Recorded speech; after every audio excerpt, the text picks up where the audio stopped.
All right, so thank you guys. Glad we're back. Ray was awesome, and it's a perfect lead into what we're talking about now. This is Mike Morales. I've known Mike Morales since my MakerBot days, where he helped build a lot of what you heard about 3D printing. He was a major part of the growth there. Since then, he's helped a number of companies, and he'll speak more to this, just change the way they were operating, all based on UX research and kind of applying design thinking to finding out who your users are, what your competition looks like, all of that. And that's what he's going to work with you guys today on. So this is going to be a very interactive portion of the class. I know we've done a lot of kind of lecturing. There's going to be some of that here, but this is all about you and your businesses and figuring out who your users are. Because as Ray said, the most important part, the first step to building a real brand is figuring out who your users are and what you're doing. And that's what we've been trying to kind of create. So did everybody get there? Was everybody able to do some kind of market research and competitive research and feel comfortable in that? Okay, awesome. So Mike is your person who's going to really help lead you down the path to figuring all of that out and getting your business to the next stage. We may not have a lot of time at the end, but we are going to have some takeaways at the end of this that we'll just talk about very briefly, but just know that there are deliverables that are going to come out of this. And without further ado, Mike Morales. All right. I'm really excited to be working with you guys today. So we're going to split this up into two different sections. The first part of today, we're going to talk about UX design and design thinking. How many of you are familiar with user experience design or design thinking or anything of that nature? Cool. I kind of want to start this off with, does everybody consider themselves a designer in this room? Who does not consider themselves a designer in this room? Great, we go to design school, so that's exactly what we should be doing. Can I actually ask everyone to spend 2 minutes, and I want you to speak to the person next to you and talk about what your design superpower is. What do you think is like your strongest suit? What do you think you really bring to the table in the way that you're approaching this particular project or problem that you're trying to solve? So I'm going to ask you guys to kick the day off with that. I didn't even have to speak about the quiet coyote. Has anyone heard of the quiet coyote before? So for the rest of the day, whenever I go like this, if you see me going like this, just raise your hand up and stop talking, and then I don't have to say, everyone stop talking, and everyone can kind of quiet down and we keep moving on. So quiet coyote for the rest of the day. Cool. I want to hear a little bit. I know it's like, I hear like, whoa, this is weird. What is this guy talking about, quiet coyote? It's a very effective tool. I use it with large groups of people. Okay, so I'd love to hear a little bit about what you guys think your superpowers are. Who wants to start? Yeah. I'm more finding the solution to a situation. Finding a solution to a situation. Problem solver. I like it. What else? What else do we have? I think I'm really good at finding either simple imagery or the simplest way to convey, and I'm not doing a good job right now, but to express something. Simple ways through imagery and words to express a specific idea. Awesome. Simplify a concept, communicate it clearly. Awesome. Solving problems, communication. Identifying and surveying the audience and their patterns. That is a great one. Do you know what we're going to talk about today? Because that's an excellent one. So serving the audience and identifying patterns. Very cool. We're going to come back to that a little bit later on. Putting words into graphics and telling the story in graphics. Yeah, putting the words into graphics, telling story in graphics. That's really, really important, right? Image recognition is much faster than any type of word, so being able to do that is an incredibly good talent. Let's get one more. Make empty space to be used more efficiently. Make empty space to be used more efficiently. We can get real meta and think about empty spaces in our business environment too, right? We're going to make empty spaces, gaps in the business efficient. Awesome, I love that. But generally speaking, white space and being able to use space to your advantage is a really great one. Cool. When people ask me what my superpower is, my design superpower, my answer is empathy. Like hardcore, that's what my design superpower is. What I want all of you to walk away with today is whatever you think your superpower is today, I want you guys to start building the power of empathy and making sure that that's a part of your tool belt. That's going to be if I had to boil this down into like one word, that's everything that we're going to speak about today. Empathy. How do we understand our users? How do we understand our audience? How do we make sure that we connect with them? And how do we make sure that we solve problems for them? So this whole first section typically takes me about an hour and a half to run through. I'm going to try to jam this out in half an hour so we can get into the second part so that you guys can actually start acting on how to go through that path of identifying an audience and patterns and focusing on those patterns. That's going to be like everything that we're going to be speaking about today. Okay, so we're going to cover what is design, which this is a room full of designers, so this is going to be an interesting conversation that we'll have. What is UX, and then the double diamond. Has anyone ever heard of the double diamond? Has anyone ever heard of the British Design Council? Cool. It's awesome. You guys are going to walk away with so much more knowledge in your brains today. This is going to be, this is one, well, I'm going to get into it. I don't want to scoop myself. We'll get into that in a minute. I'm going to talk a little bit on myself real quick, just to intro you guys so you know me. Typically, I like to start just with empathy and humans, human type things. So I'm going to tell you who I am. I wish I had an opportunity to actually learn where all of you guys are coming from, but we don't have that much time. So first and foremost, I'm a human being with very important features that are associated with myself.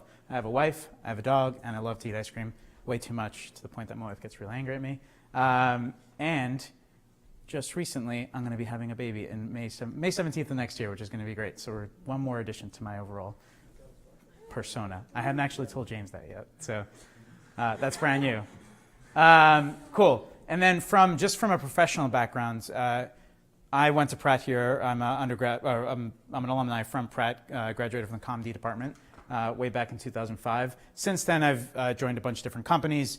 Started my early career all the way in the publishing world with the whole concept of using white space and using imagery and how is it that you tell stories. Eventually made my way to Wired. I was at Wired when we launched the first digital publication. Does anyone read Wired? It's an awesome magazine, very cool, really cool people. Got to work with Scott Dadich. Anyone know Scott Dadich? Scott Dadich was like one of my design idols for a very, very long time. So I was on the Wired team when we launched that first digital publication on the iPad, if any of you can remember all the way back then. This basically, I had a bunch of little steps in here that led me into the path of understanding how to better communicate and how to better provide experiences in some sort of digital fashion, and also physical spaces is a big thing that I focused on, which is what brought me to MakerBot, where I worked with James, and we got to kind of tackle this huge problem of how is it that we better improve an experience with 3D printing. Has anyone used 3D printers here before? Who's terrified of 3D printers when I say 3D printers? Or like, it's super scary. I don't know how to 3D model. I don't know how to make these things happen. That was generally the sentiment that we kind of encountered when we were trying to introduce this thing to the consumer world. So I won't go super deep into that. From there, I did a few other things. Most notably, I was most recently a VP of UX and design at a company called Reserve, where we were basically trying to take down OpenTable. Yeah, I can say that publicly. So General Assembly, and then just recently I was at General Assembly teaching user experience design to a bunch of people, just like you guys.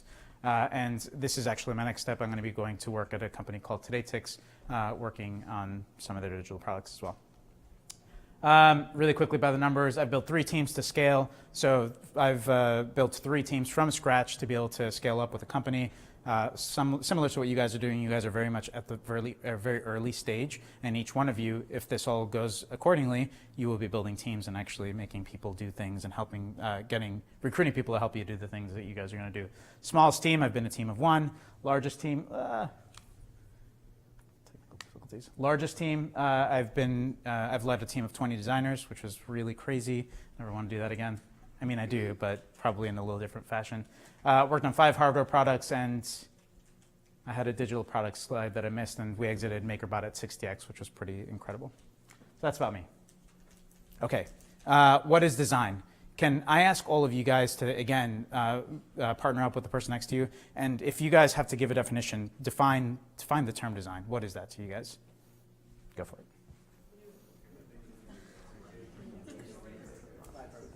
Man, you guys are pros. So good. Usually that takes about half an hour to actually work, and I have to be yelling and stuff.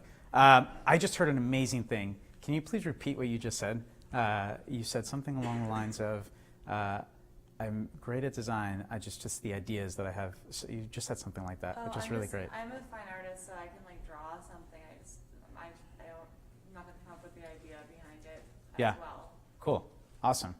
I know that that's a little bit outside the question that I asked, but that is That is what we're going to focus on today, is how is it that we get to a really good idea. And that's going to be a mix of like our own vision plus finding out what people are actually looking to do, or the needs that people are needing to have fulfilled. We'll get into that. That was just so cool. I was like, oh my God, we need to say that out loud. Yeah, can I hear a little bit about what you guys, how do you define design? We define it as creative communication. Creative communication, yeah. Cool, I like that. Solving problems. Solving problems, yes. This is like what we want to do. Design is solving problems. We're going to talk a little bit about how that, yeah, that's good. I'm going to come back to that. So we had a little bit of a conversation about contrasting design with art Mhm. and how art is certainly open to interpretation and there's levels of, meaning, and it's okay if the user or the experiencer has a different one than the one you intended. But design is about really aligning your intention with how it is perceived by your audience. Aligning with your intention on how it's going to be perceived, or I'm going to add experienced by your audience. That is awesome. I love that. That's a really good distinction to make too. Let me get one more. To give the right amount without any excess. To give the right amount without any excess. Yeah, I think intentional. That sounds to me like just be very intentional with things that you do. Which goes very much into the thing that I want to kind of talk about, design today. So obviously a verb, right? You're going to do the thing. Design is everywhere. Like literally anywhere that you look at here, all of these things have been designed. These are all things that the shirt that you're wearing, the microphone, the chairs, the carpets, the building, everything is designed. All these things that are designed have had very intentional outcomes, right? So it's like very purposeful. You're looking to do, the thing that you're designing has some sort of purpose. You're having it fulfill something. But the big thing that I want to focus on today is the difference between unintentional consequences and intentional consequences.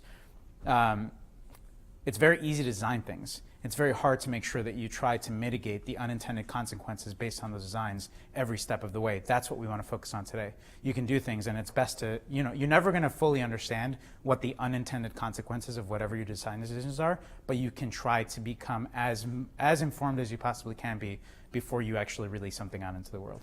That's what we want to focus on today. That's what user research is. That's what UX design is. It's how is it that you learn and how is it that you become as intentional as you possibly can be every single step of the way. I was going to ask people to read this, but I feel like you guys aren't going to be able to. Can you read this for me? I get tired of reading things. I'm not going to do that this whole thing. Design is many worldly challenge are the direct results of unintended consequences. Smart design means taking into account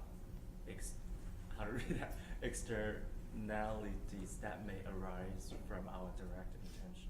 Yeah. Smart design means taking into account externalities that may arise from our direct intention. That's what we're going to speak about today. That's just a more articulate version of what I just said out loud to you guys.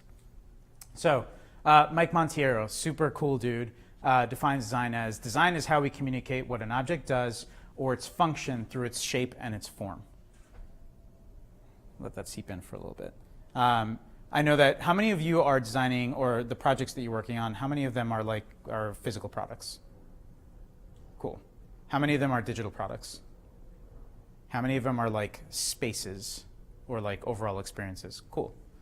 So all of these things, it's all applicable, right? So design is how we communicate what an object does.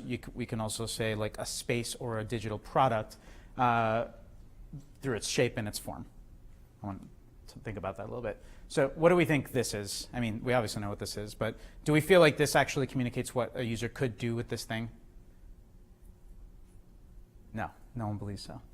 Yes, it does, right? It's a glove. It's pretty straightforward. You put on a glove. I'm starting with a very simple concept here, because user experience design can be applied literally to anything, whether it's a digital product, a simple physical product, the sleep mattress that we were speaking about a little bit earlier. So there are very intentional decisions here. The form dictates how it's going to be able to be used. Those are called affordances. This object affords a user to be able to do certain things. Design is also the process we undertake to solve a problem. I think a lot of you guys are saying solving a problem. There's a methodology or a pattern or a way that you're going to approach solve a problem. What we're going to focus on today is making sure that we're actually solving that problem. Sometimes people design things based on what they think a problem is, and what we're going to focus on today is how to move beyond that. I was going to go through this whole spiel about this, but I'm gonna just like speak through this relatively quickly so we can make up some time. There's a few different bags here. This bag is very intentionally designed for a few different things. There are all different types of bags that you can buy if you're going to use something. I see a variety of different ones today, a lot of tote bags. This particular bag has certain features. It's lightweight, it's pretty compact, not a lot of frills to it. Most of the times these are going to be used in some sort of beach setting. So they're very intentional decisions when the designer actually went about making this bag. We're not going to make it really big, we're not making it really heavy, we're going to make it some sort of material that's really easy to clean.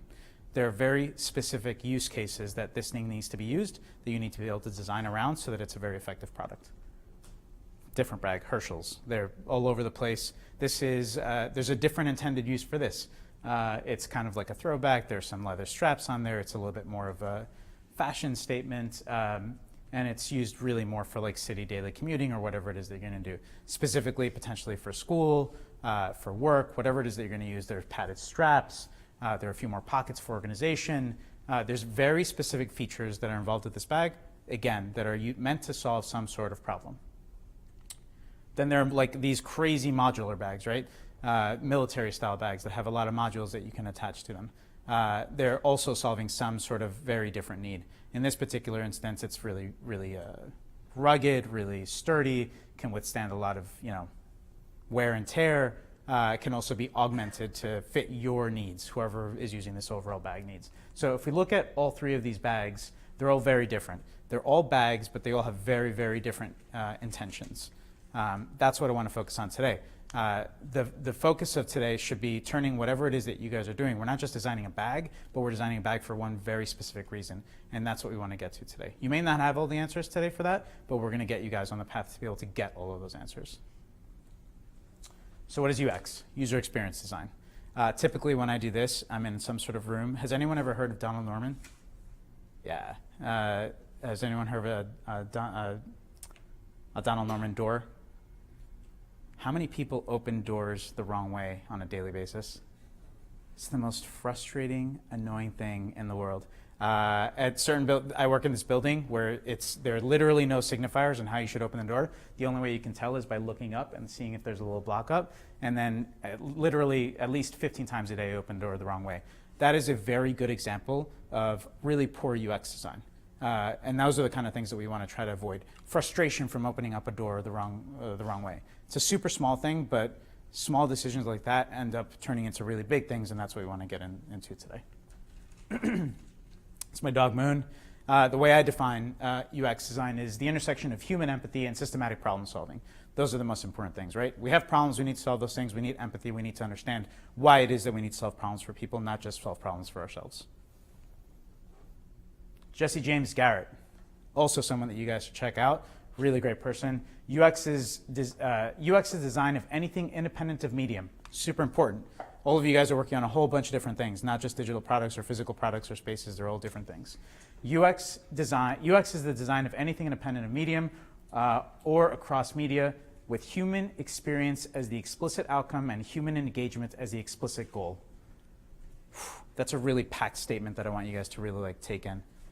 Human experience as the explicit outcome. The outcome of anything you design is going to be a human experience. The goal is human engagement. You want people to engage with your thing. UX is a process used to determine what the experience will be like when a user interacts with your product. You want people to be happy, right? I'm assuming everybody wants to. If they're happy, they're going to use it. If they use it, that means you're going to make money. If they make money, that means your business grows. So we want them to be able to have a positive experience with your products. How does this make you feel? So I've had this image for a while, and I was like, yeah, this is a great example. It's like the worst thing in the world. I didn't think that this really existed. I was like, maybe someone kind of made this up. I went to Myrtle Beach this past summer and actually experienced this drawer. I have a photo on my phone with this where it actually happens. This sucks. It's terrible. Oh my God, it's so frustrating. You can literally not get to the back of this drawer. So frustrating. It's the worst thing in the world. I usually have a few other kind of examples of this, but these things happen. These are terrible unintended consequences of design decisions. We want to avoid these things with what you guys are working on. So why does UX matter? to solve real problems. That's what we want to be doing. How many people feel like they have a really good problem that they're solving? How many people have spoken to other people about the problem that you're solving? Cool, same people, hands up. I wish we had time because I would ask you, each of you, how you were going about that. I've worked with a lot of CEOs and a lot of founders, and there's usually a bunch of really important things that you should and shouldn't do when you're trying to validate some assumptions that you have, and we're going to go through those things. This is really important. I feel like if I have a tattoo I want to get rid of, I think this is maybe what I want to cover it with. You are not the user. There's a few words that I would do it. You are not the user. That is so important. I want to say that again. You are not the user. That doesn't mean that you are not allowed to have a vision or assumptions or some sort of thing that you're really passionate about, but what's most important is that you take yourself out of the equation and make sure that you validate everything that you're moving forward with, not the user. Don't assume you know their problems. Don't assume they will behave as expected. Don't assume you've thought of everything.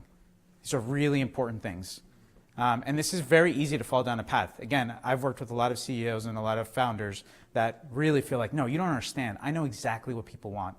And there is something to that. There's like really good instincts. Has anyone ever heard of like the argument between design doing and design thinking? Design doing is specifically like, I'm going to trust my gut and I'm going to do this thing. And design thinking is the whole path of like actually validating some of those things. I think a really good place is to land is somewhere in the middle. Trust your gut, but make sure that you actually go through and get a little research done to make sure that you're validating some of those things. You don't want to focus on what people are saying that they want to do, which is something that we're going to cover. I'm going to breeze through this really quickly. You know, what a business wants: differentiation, brand expression, refinement. Has anyone ever gone to EMP, Hello Madison Park? Cool restaurant. I've never been there myself. It's on one of the places that I want to go to. But they're like a very prestigious, very like established restaurant. It's like a really great place. This is what they want: differentiation. They want brand expression. They want to be able to come off really refined. So when you log on their website, 11 Madison Park, beautiful, like really nice, really clean, great use of white space. What a user wants: I want to see the menu, I want to see the address, I want to see the hours, I want to see reservations, I want contact information. I don't see that here. Sucks. Sucks for me as a user. Okay, fine, great. I get part of this experience, but I don't get to do the thing that I want to do. I click on that overall thing, then I get this. Great. Beautiful picture. I know that I want to go there. I just want to get these things. And it isn't until third click that I actually start getting some of these things. These are the kind of things that brand is very important. We need to make sure that we balance brand with function and what we're actually trying to improve. There's a big argument there to be made too. We could probably speak an hour about like, well, no, the experience is really important. You want to make it seem very like elevated. There are ways to do that where you don't sacrifice functionality. Skip this. Okay, has anyone seen this document before? This diagram? Yeah, super important. This is the thing that you guys should all like focus. This would be the other tattoo. I'll get this on my back. I'll take a picture and I'll send it to you guys. Business, users, tech. These are the things that we're balancing always. As founders, as people that are looking to work on everything, it's making sure that you can focus on these three things. And again, tech can be like actual technology. It can be like construction workers that you're working with to be able to, and architects that you're working to be able to build out a space, or industrial designers for some sort of physical product. Those are going to be your technical constraints around that. Business, you need to make money. Users, you need to be able to solve real user problems. We're going to script this. No, this is good. When we ignore the users, these are the type of things that we hear. I can't find the information I need. It takes so much effort just to do this simple task. I keep getting errors and I don't know why. I have no clue what I'm looking at. I'm never going to use blank again. These are the kind of things that end up happening when we don't meet the user's needs. Flank load right. You can use an eraser on the drafting table or a sledgehammer on the construction site. So everything that we're going to do today is to make sure that you get as much validation as you can before you get further in your project. It's cheap to make design decisions and changes early on. It's cheap to redo work. It's cheap to throw out ideas. All of you guys are trained designers and you know that. You know that you sketch really quickly and you get to refinement later on. The same holds true for all of these things. Anyone ever seen this type of graph before? This is basically like the development cycle of an overall product or an idea or anything you want to do. The further the time goes on, the more expensive it is to make changes. So what we want to do is make sure that you guys get through the iteration process as fast as possible early on so that you're not spending a ton of money to make changes at the end. Double diamond. Okay. We are, I don't know how long I've been up here. We're going to try to breeze through this thing. So this is, if you guys have notebooks, if you guys have computers, if you have your phones, take pictures of these things, because these are the things that you guys are going to want to use throughout the rest of your process. We're going to cover the first quarter of one, or the first half of one diamond today. So how do we do it? UX is not just an end goal. It's a process. That's what we're going to go through, the process of problem solving. It helps us make decisions about what we are designing, why, and for whom. What we're designing, why we're designing, and for whom we're designing it. It was a great segue from the last speaker that we were saying, like, let's focus on our audience. Let's focus on our users. It helps us reduce risk through evidence. That is like the most important thing. It helps us reduce risk through evidence. Do we really need evidence? Yes. Even the best designers need evidence. So this is the balance of design doing and like actual design thinking. I've been doing this for 12 years. I feel like I have great instincts, but I always have to make sure that I check myself and I'm validating any of my assumptions. You're going to have better instincts, which means that you're going to be right more often, but make sure that you always do it and don't get stuck in a rut of not checking. UX is about meeting your audience's needs. We've said that a million times. We'll say it one more time. Without evidence, it's just UI, or it's just like, this is more tailored toward towards digital design, but without actual evidence, it's just pretty things. We don't want to make pretty things. We want to make pretty functional things. What should you do with this evidence? Identify problems people are having. Don't just do what people say they need. Identify patterns. That's really important. One of the biggest pushbacks that I've had whenever I've been speaking to board members, it's speaking about they're like, no, you don't understand. I'm going to tell people what they need. That's how we're going to make money. That's how we're going to get really big. Yes, we're going to tell people what they need. We're not going to do what they tell us they need, but there's a way that we go about that where we're basing that on actual real user problems. And that's focusing on unspoken needs and focusing on real user problems, not assumed user problems. Remember, people are experts in their own problem, not the solution. That's exactly what I just said, right? So much gold in what people are actually having problems with. That's what you want to focus on. Don't focus on all the solutions that they have. You're going to speak to 100 people. They're going to give you 100 different solutions for whatever problem you're solving for. What you want to get to is the patterns that you identify in the problems that they're having. Validate your ideas. Test your designs. Get feedback on your overall direction. Check early and often so you don't get too far off track. All of you guys are probably great about receiving feedback, which is really good. You want to make sure that you're always getting feedback as much as you possibly can. Developing our decision making skills. We're trying to develop our gut instincts for decision making, which, again, depending on how each one of you have been doing this, you already have this built in. The more that you do this, the more that you validate, especially within the field that you're working on, the better you'll get at making those decisions. UX is hard to do well because it takes time to develop your gut, which requires real-world experience and making mistakes. So, how many of you have a lot of experience around the idea that you guys are working on? How many of you are just like brand new to it? Whoa, I only saw 4 hands go up total. How many are like, I don't really have an idea? That's fine too. We'll get into it. Best practices, it depends on context. So we're going to get into it. Each one of you are solving a slightly different problem.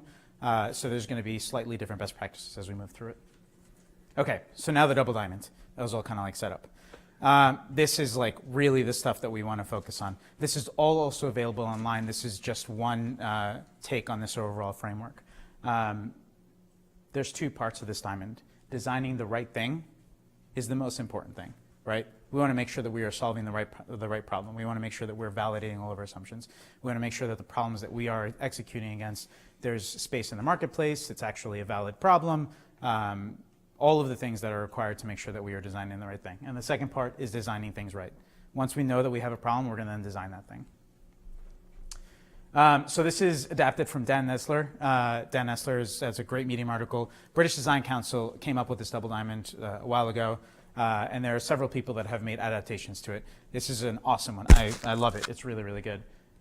So again, designing the right thing, designing things right. There's 2 parts, research and synthesis on the first part, and ideation and delivering the actual thing. How many of you have like a good idea of what the initial problem statement? That's usually what kicks off all the way at the beginning of this diamond. 5. How many of you are like, I really need to work on an initial problem statement. I think I have an idea, but I'm not really sure and I need to like really refine it. How many are here just to listen to me talk? Because again, not a lot of hands going up, which is good. But we'll get into that. I'm going to actually go through and speak to all of you guys at the tail end of this. We're going to run through an activity. I'm not going to spend a ton of time on these. What I'll do is I'm just going to keep them up, have you guys take pictures and take some notes. I think we'll also probably share a PDF of this with everybody so that you'll have it. So the research phase. Identify users and stakeholders, then speak to them or observe. So this is the first part that we're going to focus on, and I'm going to cover this in the next half of what we're going to speak about today. Why? So that we understand and empathize by gathering insights about the business and users. So empathizing. This whole first diamond is about understanding and empathizing. This is a divergent phase where we are going to be, so this is also a part of the diagram. This first diamond is divergent, which means that we have some sort of initial assumed problem statement. We're going to go out and collect a bunch of data. So we're going to have a lot of stuff. And the second part of the diamond is synthesizing that down so that we can redefine some sort of problem statement. There's a bunch of different ways that you could do it. Desk research, which is what you guys, some of you did leading up into today. Mind mapping, competitive analysis. That's also something that you guys did leading up to today. Content audits, data gathering, user interviews. That's what we're going to focus on today. Stakeholder interviews, contextual inquiries, usability testing and ethnographic studies. I think we're going to speak about this, but then I want to talk a little bit about contextual inquiry and ethnographic studies because they're going to be really important for your overall projects. Synthesizing the information, this is basically taking it all down and making sense of it. You're going to have a bunch of stuff and you got to figure out how to actually boil that down to something that makes sense, which ultimately concludes in some, oh, yes.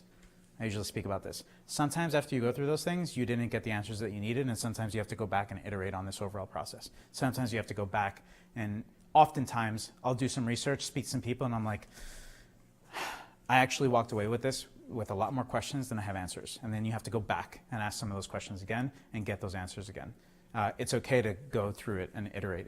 Design is a really messy process, and you have to go back and make sure that you actually you have the right things before moving forward.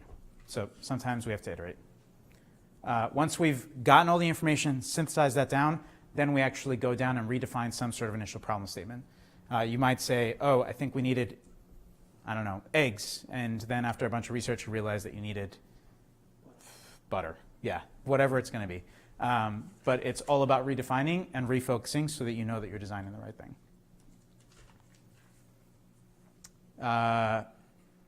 We're going to get into this in a minute. Actually, this is going to be one of our first activities, so I'm going to actually read this.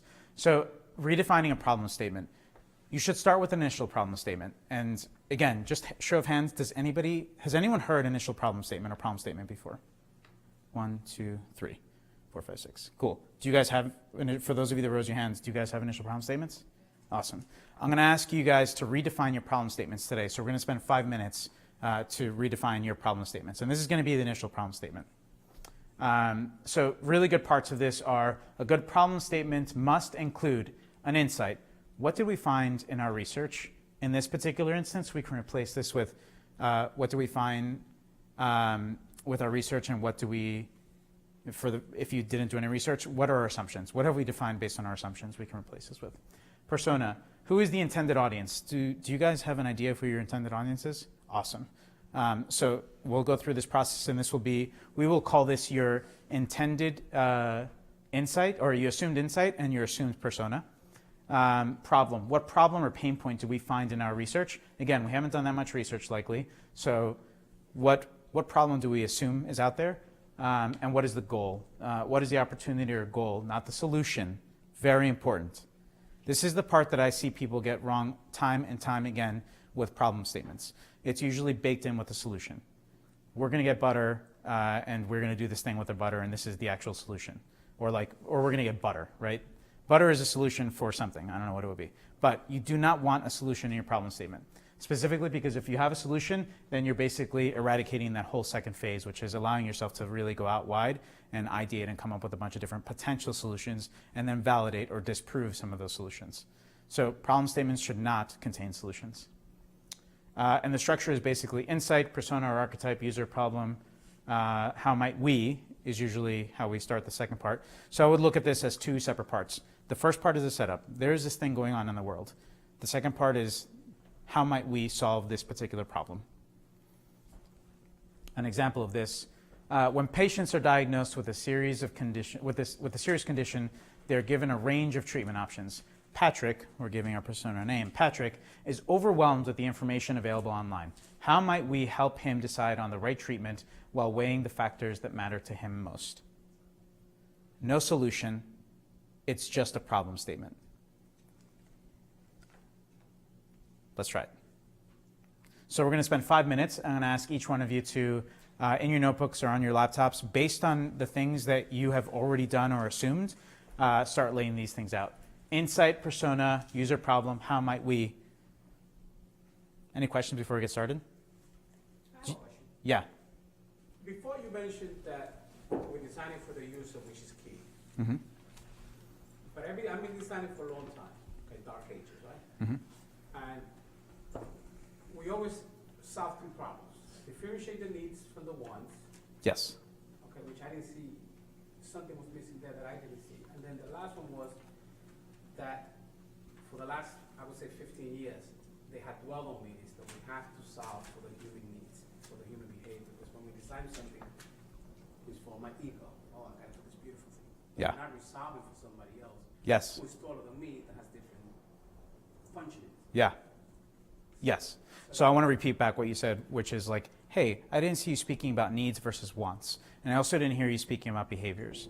Yes, that I have basically another 3-hour lecture that we can speak about those things.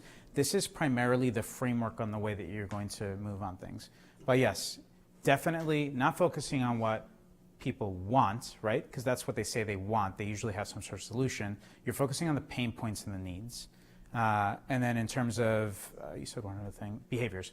All of those things are based on behaviors. So the things that I mentioned that I wanted to speak about, which is user interviews, ethnographic studies, and contextual inquiries, they're all qualitative methods to be able to get down to the behaviors. The second part of this is we're going to speak about how do we start unpacking, how do we start asking people what their behaviors are, how do we start observing those behaviors so that we can actually come up with insights to actually design things. Great question.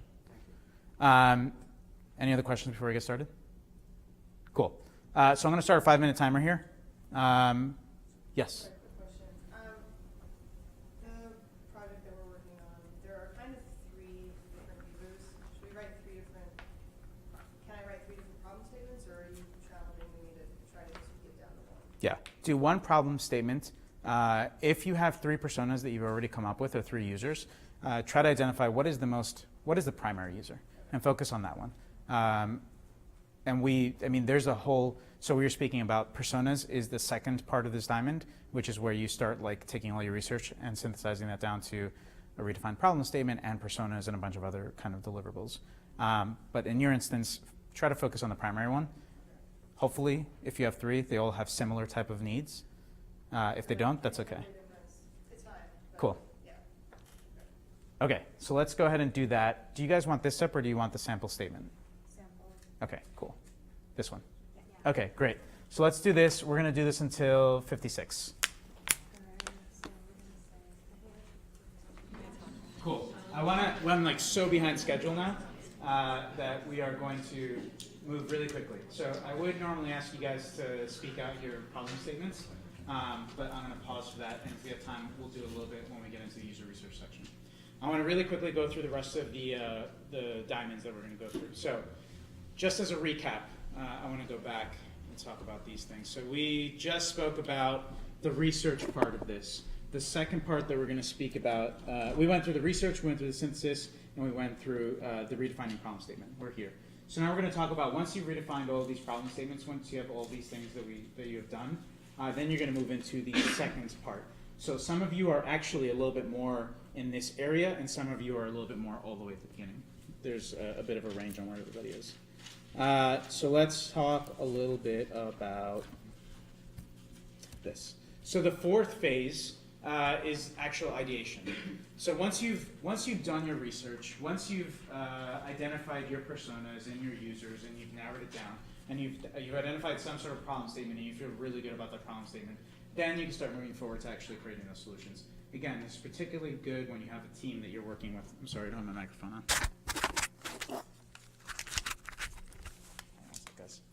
on. Yeah, so once you have that problem statement, then you can start ideating, and the entire team can start moving forward to try to figure out what the solutions are for that particular problem. So this is where sketches and wireframes and mockups and prototypes and user testing comes up. So, sorry, what's your name? Jim. So Jim sounds like he has come up with some sketches, some wireframes, some mockups for his particular problem.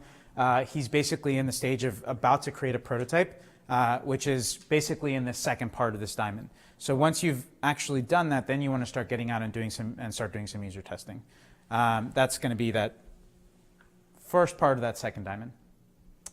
Again, sometimes you're going to get this wrong. Sometimes you're going to do all these things. Sometimes you're going to come up with a bunch of ideas, and sometimes you're going to get the solution wrong, and you're going to have to go back and try again. So maybe there's, in Jim's particular instance, he's solving for some drainage issue, and maybe the way he anticipated this thing to work in the final product actually doesn't really work and needs to go back to the drawing board and come up with some new solutions. So iteration, iteration, iteration, it usually happens quite a bit in this ideation phase.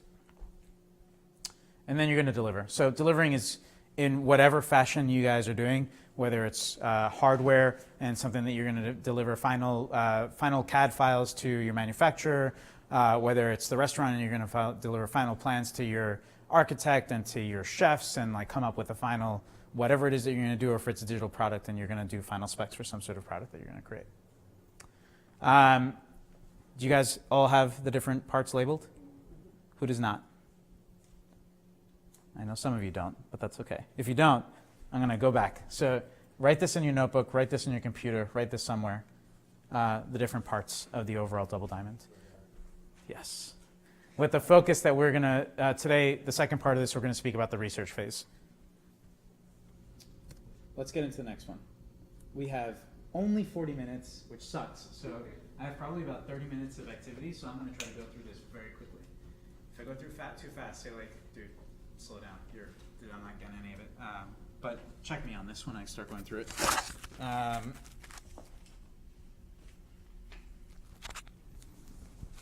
Okay. So we're going to go through. I'm getting stuck over here. What is user research? Why is user research important? What do we need to discover when we're doing this work? I think we're going to probably skip through some of this stuff. I'm going to let you guys read this offline. I want to get specifically into the methodology that we're going to be using today, which is user interviews. And then we're going to recap some research methods. So what is user research? Really great quotes. Guy that likes apples. If I had an hour to solve a problem, I'd spend 55 minutes thinking about the problem and 5 minutes thinking about the solution. That is it. We could just walk away now. That's basically it. We want to really think about the problem and then start focusing on the solution. That's what user research is, making sure that we understand. The understand phase is so important. Some of you guys have already gotten through the whole understand phase and are on that second phase. Give me 6 hours to cut down a tree, and I'll spend the first 4 hours sharpening an axe. Same thing. Two way smarter people, way more successful people than I am that are saying the things that you guys should be doing. So again, double diamond, we're on the research phase. So it's divergent, gathering data. That's what you guys should be focusing on now, at least moving into the next session. Research, we're going to focus specifically on the usability test. The user interview, and maybe contextual inquiry. I'll speak about that really, really loosely. Why is user research important? 4 reasons. We need it so that we can solve real user problems, not our problems, not our assumed problems. Help align the team. So research gets us to a redefined problem statement, which makes sure that we are all on the same page. The worst thing is to tackle a project where 3 people are working on it and 3 people think there are 3 different solutions for the thing, or 3 different problems that you're trying to solve. That's really the worst part. 3 different solutions is okay, because that means that you can test some of those things. Saves money, plain and simple. As long as you get the research done, that means you eliminate bad ideas, you eliminate early mistakes, and you save money. Foundational to user-centered design. You should all want to do user-centered design because it will make you more successful in your ventures. Solve the user problem. We went through this already. Don't assume you know their problems. Don't assume they will behave as you expect them to. Don't assume they've thought of everything. I've worked on a lot of different products. Every single time, the way we intend for someone to actually use this thing, they always end up using it in a slightly different way that we wanted to, which is not a bad thing. Most people are like, no, that's not the way you're supposed to use it, or that might be our initial inclination to do. But it's really great when people use something slightly different than you intended, because then you can learn from that and really design something for them, which is great. I think you said it perfect, which is design sometimes can be thought about as a very egotistical thing. I want to design this thing and give it to the world.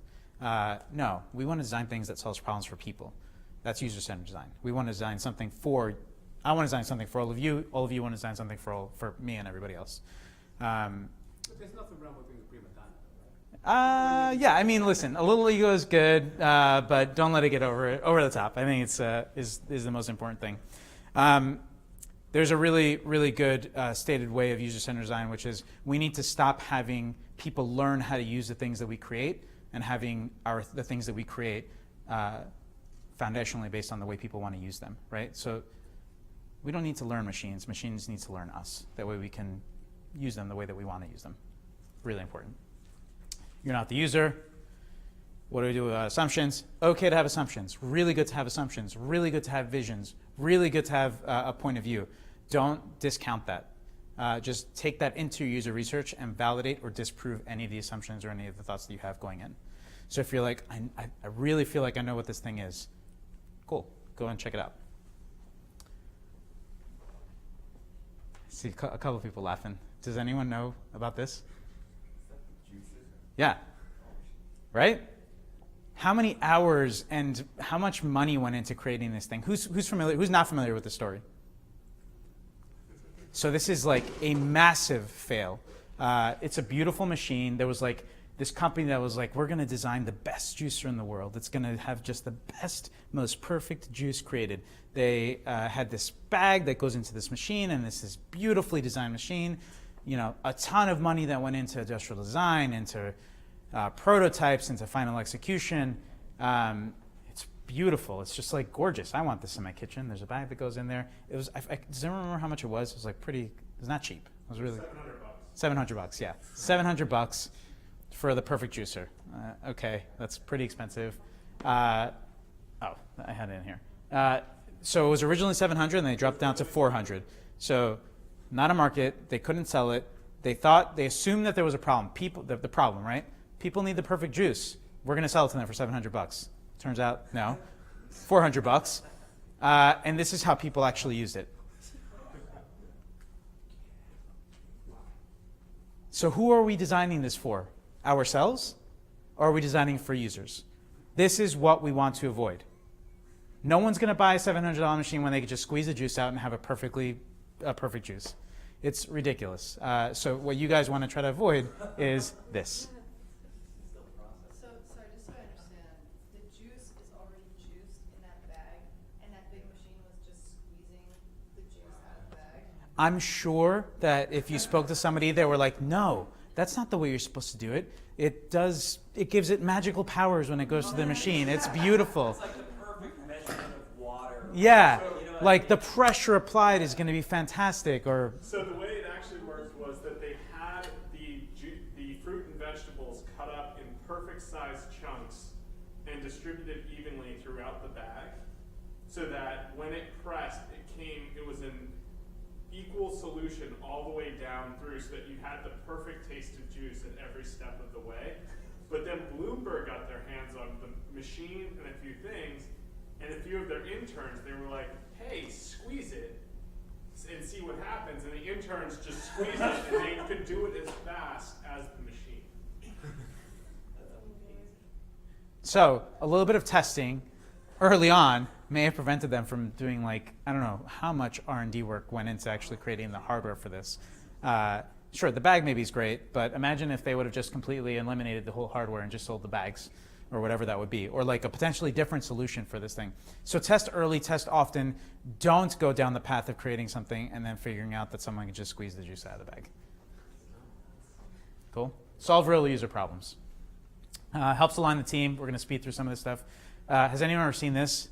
Just read through this. This is fantastic and so true in all the companies that you work. So how the customer explained it, how the project leader understood it, how the engineer designed it, how the programmer wrote it, or the architect made it, how the sales team executive described it, how the project was documented. This is a real thing when you're working out there. How operations installed it. How the customer was billed, that's the Juicero, right?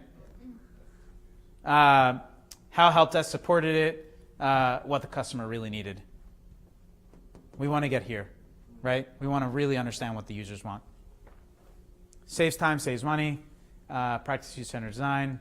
Where do we start? 3 things to identify: internal factors, people; goals and tasks; external factors, context.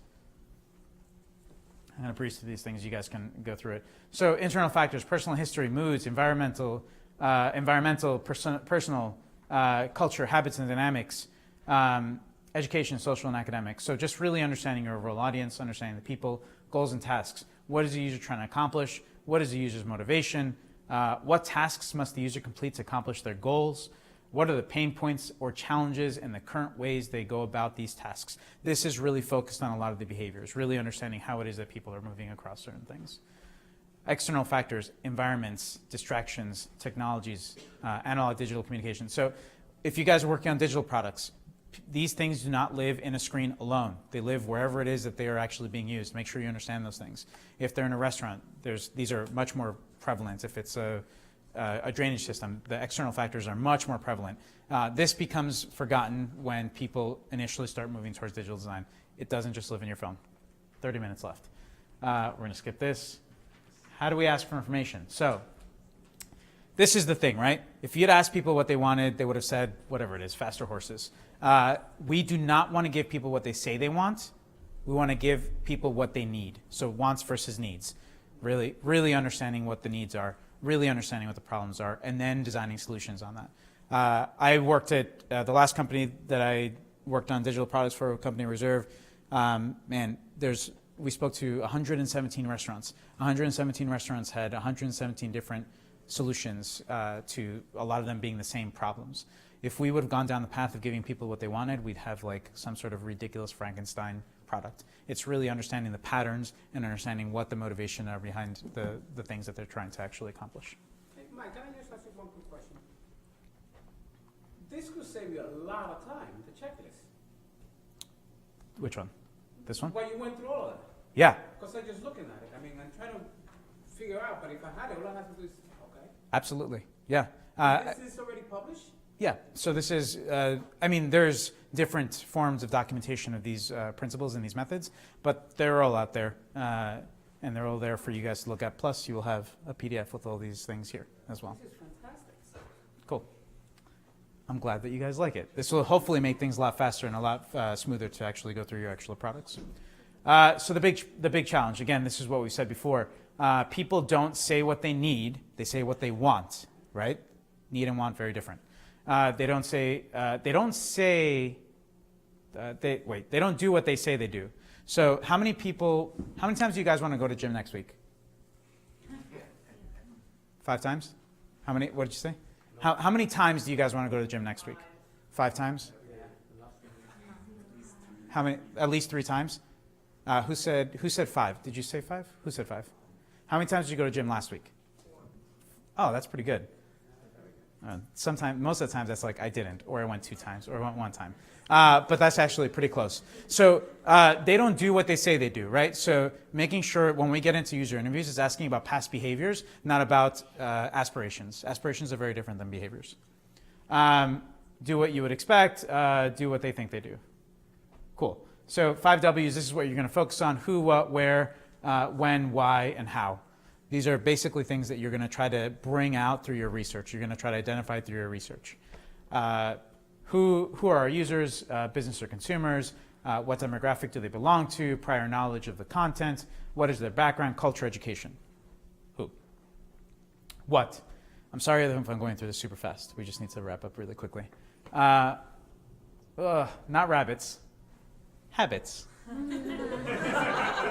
Don't find out what their rabbits are. You want to find out what their habits are and their rituals. I do this literally all the time. So if you catch any other ones, please call them out. You get 15 points. Points get you absolutely nothing except, I don't know, something.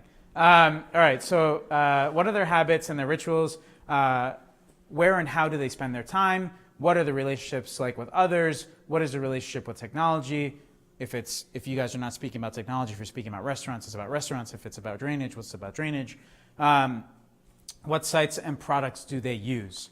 So this is really important to understand what it is that their current habits are. What is it that they're doing? Where do they engage? Where are they interacting? Where are some of the challenges? Who else is involved? How does that affect their mood, decision making, etc.? This is really important because often someone's not working in isolation. They're working in a group, or they're working with others, or they're out in the real world, or something. When are they engaging? What are their routines? What are their challenges? How do they get help? Wait, how do they get the help they need? Yes. So when are they engaging is really important. Is it at night? Is it at the end of the service? Is it only when it's raining? Is it, whatever it's going to be? Really important for you to understand how they're actually using the thing. Why are they engaging? What are they trying to do? What are they trying to achieve? What is their motivation? What do they need? What do they want? It's important to know what people want too. Sometimes the things that people want is good, so don't discount those things. Just make sure that you've solved on the needs, not on the wants. And how do they engage? What technologies, channels, touch points do they use? How do they organize and manage their experience? Who else is involved? What does success look like and feel? It's the last piece. So there's a lot of stuff in there, and there's a lot of different methodologies that you can use to try to extract that, but that is your job, is to find all of those things out, however you need to. We're going to cover one particular method. Get scrappy. You're going to be able to, as you're going through it, you're going to have ideas on how to actually get those things done. I'm going to give you guys some guidelines on things to avoid when you're actually doing those things. Ask, look, listen, try. Ask. Talk to potential users, current users if available, competitive users, unless asked not to. So if you guys are working on a particular project, speak to everybody that you possibly can. You probably don't have existing users. Some of you may, some of you probably don't. Observe people in their real lives. Watch people use equivalent or comparable things. This is so important. This is getting into the real behaviors of how these things are. One of the coolest things that I did when I was in restaurants was I sat down with a lot of restaurant managers and operators. Has anyone been to a restaurant office before? Cool. You'd expect restaurant offices to be like an office. It is not. Restaurant offices are usually this wide and maybe like, I don't know, it's like a little box. And there's usually menus and like back stock and a bunch of stuff. They're really tiny, really uncomfortable. So I observed a lot of people in those spaces. I observed a lot of reservationists in slightly larger offices. The really cool thing was being able to see the externalities that are involved with that. So having people use software to actually manage the restaurant is one thing. Going to the space and seeing the 15 post-its they have next to their computers to help them understand what it is that they're looking at is a completely different thing. So with your spaces, you need to make sure that you understand how they're actually working with things out in the real world. Listen, social media listening, blogs, customer reviews, app store reviews, forums. This is really big. You can do this with desk research, right? It requires less effort. You can go in and find out what people are saying about any particular problem. So if there's like problems with storefronts, what are people saying about that? Go to community blogs, understand what it is that the problems that they're actually having are. Try, embody or walk in another person's shoes. This is a really big one for me. I try to really go through it. I actually wanted to, in my last job, I wanted to get a job in a restaurant just to like fully empathize with all the problems that people were having. But I couldn't do that. What I did was I just actually sat in restaurants literally all night for many nights so that I can really understand how people are actually going through the things that they were going through. A few research methods, interviews, contextual inquiries. So an interview is an interview. I'm going to interview. I'm going to ask you questions. Contextual inquiry is on premise. So if you're talking about restaurants, you're going to go to a restaurant and speak to somebody. If it's about drainage, you're going to go there and actually like ask questions and ask them to go through the things that they normally do. If it's about storefronts, then you're going to go to that space and actually just see people and how they react to the things that you're afraid that they're reacting to. Diary studies. Has anyone heard of that before? Diary studies are basically like for MakerBot, a diary study would have been like, we're going to send a set number of tasks to users. We're going to ask them to just document what it is they do in their own home when they're actually using things and send that information back to us. Pretty cool method, takes a lot of time. You have to recruit users and actually put an entire study together. Card sorting, I'm not going to go through all of these. Surveys is one that is going to be important for you guys. Oh, cool. That was awesome.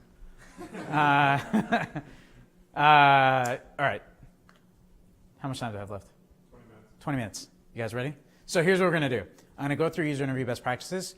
you guys are going to create your first interview script, and then you're going to go through and perform one interview. And then if you guys want to do a second one, you guys can do after it. Cool? All right, user interview best practices. Don't just ask people what they want, right? We don't want to know what people want. We want to know what their pain points are. People are best at telling you about their personal experiences, so don't ask about aspirations. Well, tell me about the last time you did this thing. Tell me about the best time you did this thing. Tell me about the worst time that you had doing this particular thing. Always ask about previous experiences. Most people only know about what is currently possible. So this is really important because you don't want to say like, oh man, tell me, how would you solve this problem that you're having? It is not your user's responsibility to understand what's technically feasible or to come up with like the new innovative thing. So they're going to give you some sort of answer based on that context, which is usually not the thing that you want to be approaching.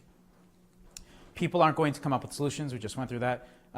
You are designing for more than one person. Super important. More than one person. And we're going to get through this. So if you're going to do user interviews, at least do 5 user interviews. It's really good to be able to identify patterns. Someone said like speaking to a bunch of people and identifying patterns. That is the thing that you want to do. Don't design for one person. Don't design for yourself. Get a good swath of people so you can start identifying patterns. It's up to you to interpret what people say. So you guys are going to have to go and read between the lines. You guys are going to have to actually go and try to understand what those needs are. Some people might be saying something and what they really mean is something different. So through the interview process, you're like a detective and you're trying to get to the root of what the problems are. Learn about people's past experiences. We went through this. Tell me about the last time you did whatever. How did that make you feel? Typically with interview scripts, you're going to want to go really broad. Open-ended questions. Don't ask yes/no questions. Do you like tomatoes? Yes, no, no. Like, don't ask those kind of things. You want to ask open-ended questions so they tell you stories. You want them to tell you stories because that's where you get into the real meat about what they actually do, which is the first thing I just right there. Get them to tell you stories. Ask follow-up questions. Don't just ask yes or no questions. Ask about a recent or best worst experience. Great, I said all these things already. Don't jump to solutions. Don't jump to solutions.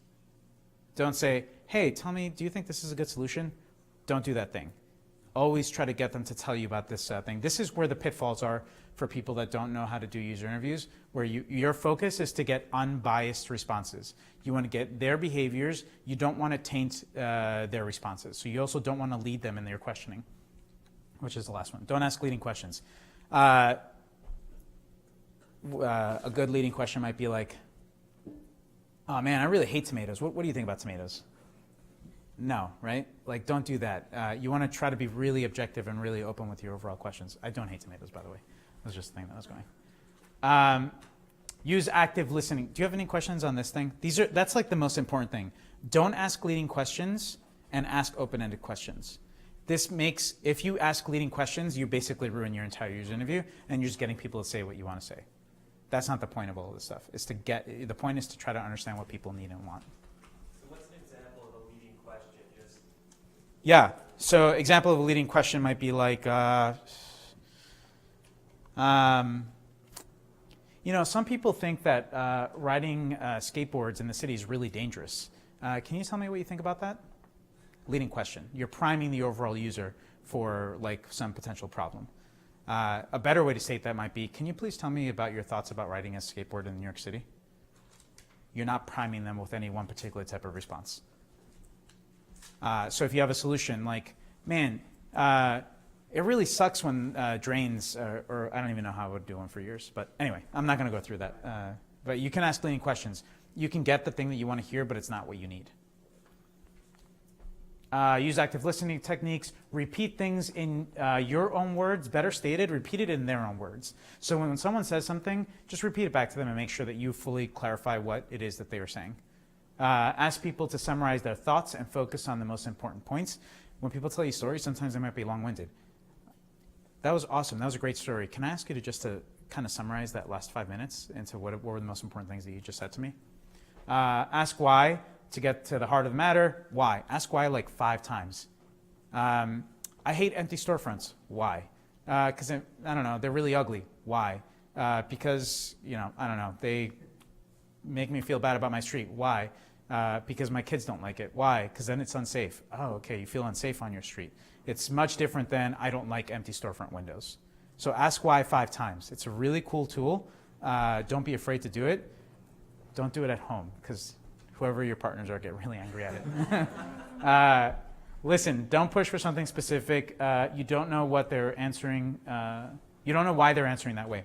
So if someone answers something in some sort of weird way, don't really have them explain it to you. So don't push for any particular answers. Don't interrupt. So when we're going to work on creating a script, you're going to have 10 things you want to ask, or 15 or 30 or 50 things.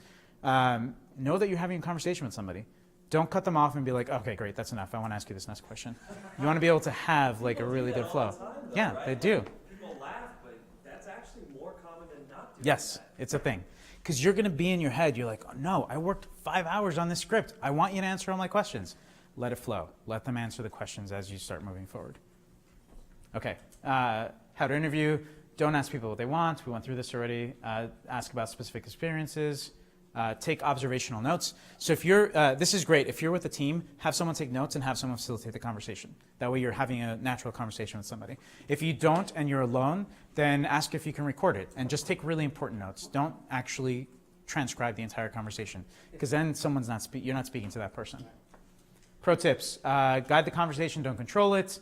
I'll let you guys read this. Be prepared to improvise. It's never going to go the way you want it to go. You're going to have some sort of script and it's going to go off on a tangent. And that's great. Those tangents are awesome because you're getting into their own personal experiences. Be mindful of cognitive bias. You may exhibit the same exact behaviors as an interviewee, but you shouldn't assume their reasons are the same as yours. Cool? That's really important. Just because you do the same thing doesn't mean it's for the same reasons. So make sure that you get to the bottom of that. Okay, let's do this. How much time do we have left? 15 minutes. So you guys are going to have time to write a script, and then you can interview each other afterwards. That's what we're going to do. So I'd like, this was going to be a script for, actually I'm going to turn this over to you guys. I'm going to improvise right now. We typically would do a script based on a problem statement, so that you would do some sort of interview script that would be very directed based on your problem. How many people feel like they're ready to actually start doing that? How many people feel like they have a good problem statement? Cool. If you have a good problem statement, what I'm going to ask you guys to do is maybe just shift over to this side of the room, and if you guys are ready to start doing an interview script, which is going to be prepare a list of questions you want to ask, disregard the backpack. Focus on your particular topic. We're going to do an exercise on this, and then you guys are going to go do it on your own, but work on your own project. Take 3 so what you're going to do is a list of topics that you could ask about. Just do all of, make an entire list. Then you're going to focus on 3 topics and expand each one of them into a few questions. So topics, and then expand topics into questions. It's okay if you have 15 topics that you want to ask them about. Choose the most important ones after you define them, and then do some questions around them. Remember that you're trying to understand their past experiences, so ask open-ended questions. I actually don't have this document for you guys, so disregard this last statement. Cool, so let me restate that. If you are ready to actually do an interview script, come over to this side, come up with a list of topics, narrow that down to 3 or 4 topics, then ask a bunch of questions or write a bunch of questions about those. Remember not to have them be leading. Remember not to ask open-ended questions, not yes and no's. If you guys want to work on problem statements, I'm going to ask you guys to move over to this side of the room. Cool? You guys ready to do it? And then basically we'll just workshop for the rest of the time. And I'll come around and ask you guys questions and see if you guys need any help. And before you guys jump into this real quick, so because we're running short on time, It's really important, guys. The assignment for next session is going to be, because we have a bunch of time, we want you to go out and interview 100 people. 100 people with the interview script you have here, and keep some form of documentation for all of those interviews. And then next time, Mike will likely be back and we'll go through the synthesis stage so that you can redefine your problem statement in a way that we can move forward. Because what we want is we want you guys to have something that works. And so interview 100 people. If you can go out and spend a couple of hours watching people interact with what you're doing, I know for some of you who work in the field, it's a little easier than people in classrooms, but yeah. Can I augment that a little Yeah. bit? All right. So, how much time do you guys have between this and the next session? So that's the thing is. It's until February 3rd. It's February 3rd, so it's the Yeah. longest gap, and we want to make sure we're giving them something really Totally. substantive Yeah. so that they can stay engaged and work towards the pitch competition in April. Cool. So what I can do is send a couple of things your way, which is a couple of documents for best documenting overall user interviews. If you guys have that much time, what I would probably suggest is doing like 100. So, all right, I'm going to talk about some stuff now. This is totally kind of like ad hoc. What you want to do is not interview. You're not going to go out to the street and find the first 100 people that you find and interview them. What do we think we want to do before we interview people or speak sense vetting? Audience. We want to screen people out. So there's a whole method that is called like essentially screener surveys, where you put a bunch of questions and screen out an audience. So a really good tactic. Everyone take notes on this because I don't have anything on this. So a really good way to identify users and recruit users. That's what you're going to want to do. Is putting a quick survey together. What are the most important things that you? So if you're working on restaurants, you probably don't want to speak to people that only cook at home. So you're going to want to screen those people out. You're not going to want to interview those people. You don't want to get junk data into your overall set. If you're working on like compost or like people that care about recycling food, you don't want to speak to people that could care less about recycling. So find out what are the core criteria, what are the core things that are required for your particular audience. Have a list of questions. They're usually like maybe 10 questions long, really short surveys. It shouldn't take any more than maybe like 3 minutes to complete.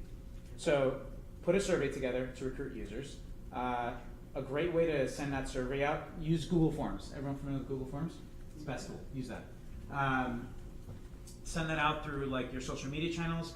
Facebook is a great one. You could try to recruit through like Craigslist if you wanted to. That's totally a perfect valid way to do it. But recruit, and screen. Don't get people that you shouldn't be speaking to. So that's going to be the first thing. You're going to get maybe like, I don't know, I've seen people get like through social media alone, 50 hits, 60 hits. Out of those 50 or 60 people, you're not going to want to speak to all those people. You're probably only going to find like, you know, I don't know, 10, 15, maybe 20 people that you're going to want to actually speak to. Once you have those people, schedule the interviews with those people. Yeah, what I definitely want to avoid is having you guys like interview 100 people for the sake of interviewing 100 people. Quality is better than quantity in this. Make sure that you get the right amount of people. The other thing that you can do is set up a survey outside of like a screening survey, but like a behavioral survey. So all those yes and no questions that you might have, totally valid to put into a survey and send that out. That gives you much wider reach. You can maybe get like, I don't know, a lot more people to answer those particular things. So that would be another thing. So you could do 2 surveys, a screener to narrow down the type of people you should be speaking to, and then a research survey that is going to have them answer a few questions that you want to be able to use. You'll be able to use that data to identify behaviors or patterns.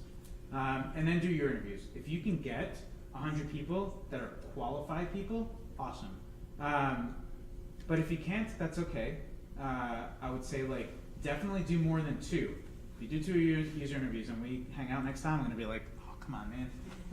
You want to try to get like at least 10 people. Cool? So I would say screener, at least interview 10 people. Aim for 100 is great. Get surveys out. You want a decent amount of response to surveys, but sometimes you can't go through that. Surveys, you don't want them to take any more than 10 minutes. Don't make them really long. And then go spend time. Do a contextual inquiry. If you can make connections with people that use the thing that you're using, that's called a contextual inquiry. So go direct to the source, find people, and spend time with them. So I think what would be great for you guys would be have a mix of surveys, a mix of user interviews, and a mix of contextual inquiries. Contextual inquiries will be on site. That would be awesome to come back with. Cool? Okay. Any questions? I have a question. So you say it's a combination. We're doing one-on-one. Yes. interview. I know there's a lot of groups in LinkedIn. Yeah, absolutely. That would be a great one. You share something out. That's a survey. Yeah. So there's 2 types of surveys. There's a screener survey, which is I'm going to send something out on LinkedIn, and I want to find out how many people fit the criteria of the people I want to speak to. And then maybe 100 people will respond to that. And based on their answers, you'll say, great, out of these 100 people, I want to speak to 30 of these people. Then you're going to reach out to 30 people, and not everyone's going to respond to you. Only like, I don't know, 5% or 10% are going to respond to you to actually do an interview. They'll take those people and actually do an in-person interview with. But can I skip the screening if I know there's a particular? 100%, yes. Okay, but there's a particular group that just deal with storm systems. Yeah, you don't need to screen. That's already a qualified group. No need to, then just reach out and ask them if you can interview them. Or you can reach out to that group and do an actual research survey. So a research survey might look like, how often do you clear out your drains? Please give me a number. Do you clear out your drains? Yes, no. Do you have a problem with clearing out drains? Yes, no. Like asking a bunch of different behavioral questions that you can send out to that particular group. So if you can reach a qualified group, no need to screen them out. Okay, but the question that I have is, let's say I know this group, because I belong to that group now. Should I tell them the reason that I'm doing this survey based on my pattern and I want to see your reaction, or just forget about that and just? There should be a setup in the survey, which is, I would keep it pretty open. So I'm conducting some research to understand people's behaviors around draining systems. I'd love to hear some about, a little bit about your experiences. I don't have to do anything. You got the answers. Yeah. And you go through it. So that would be one example. So you don't want to say, hey, I'm working on this product and I want to really make it successful. Can you please tell me some stuff? Because it's, you want to just like not have them feel really pressured about answering you. So just have it be like, just tell me about your experiences. No stakes. Just like, I'd love to hear about it. Cool. So reiterating, I could do just two things, right? The 10 people interview, and the rest.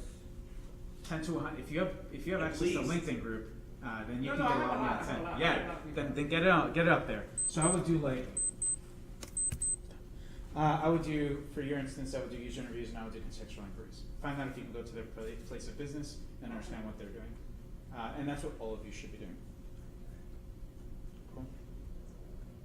Okay. I wish we could hang out for another hour.